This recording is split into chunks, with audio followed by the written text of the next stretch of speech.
ఆంధ్రప్రదేశ్కి సంబంధించి ఇంతకాలం అప్పు అదిగో 2,000 కోట్ల అప్పు తీసుకున్నాడు, ఈ వారం 3,000 కోట్ల అప్పు తీసుకున్నాడు, ఈ వారం 5,000 కోట్ల అప్పు తీసుకున్నాడు.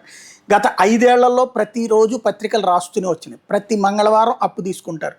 ఇది ఎప్పుడు జరిగేటువంటిది. అది చంద్రబాబు ఉన్నా జరిగింది, అంతకుముందు రోషయ్య ఉన్నా జరిగింది, కిరణ్ కుమార్ రెడ్డి జరిగింది, రాజశేఖర రెడ్డి ఉన్నా జరిగింది. అది తీసుకుంటుంటారు, అప్పు ఇంకో పక్కన తీరుస్తూనే ఉంటారు. ప్రతి నెల కూడా బడ్జెట్లో ఆ డబ్బులు వెళ్ళిపోతూనే ఉంటాయి, ఈ అప్పులు కిస్తీలతో సహా. కానీ వీటి మీద చర్చ మాత్రం ఎవరికి వాళ్ళు అప్పు తిన్నారు, వీళ్ళు అప్పు తీసుకున్నారు అన్నట్టుగా నడుస్తుంది. అదే ఎన్నికల్లో ఓ ప్రధాన ప్రచారాస్త్రమైంది. ఇప్పుడు వైఎస్ఆర్ కాంగ్రెస్ పార్టీ వాళ్ళు అదే అస్త్రాన్ని తెలుగుదేశం మీద వేస్తున్నారు. ఇంతకుముందు ఆ అప్పు తప్పని చెప్పనటువంటి వాళ్ళు ఇప్పుడు తెలుగుదేశం తీసుకుంటున్న అప్పు తప్పంటూ, ఎందుకంటే తమది తప్పన్నారు కాబట్టి అది తప్పంటూ హైలైట్ చేస్తున్నారు.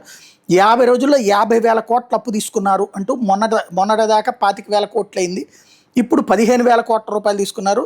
అలాగే సివిల్ సప్లైస్ రేషన్ డిపార్ట్మెంట్ మీద ఇంకో 5,200 కోట్లు తీసుకున్నారు. మొత్తం దాదాపు 50,000 కోట్ల రూపాయలు అప్పు అయిపోయిందంటూ ప్రచారం చేస్తున్నారు. వాస్తవంగా అది కాదు. అంతకుముందు 2,000 కోట్లు, ఆ తర్వాత 5,000 కోట్లు, ఆ తర్వాత 2,000 కోట్లు, ఆ తర్వాతన మొన్న ఏదైతే షూరిటీ ఇచ్చారు దాదాపుగా 7,000 కోట్లకి ఎంతకో. ఇప్పుడు టోటల్గా వీళ్ళు చెప్తున్నటువంటి లెక్క అయితే 50,000 కోట్లు అంటున్నారు, కానీ 25,000 కోట్ల వరకు అయితే అప్పు అయినట్టు.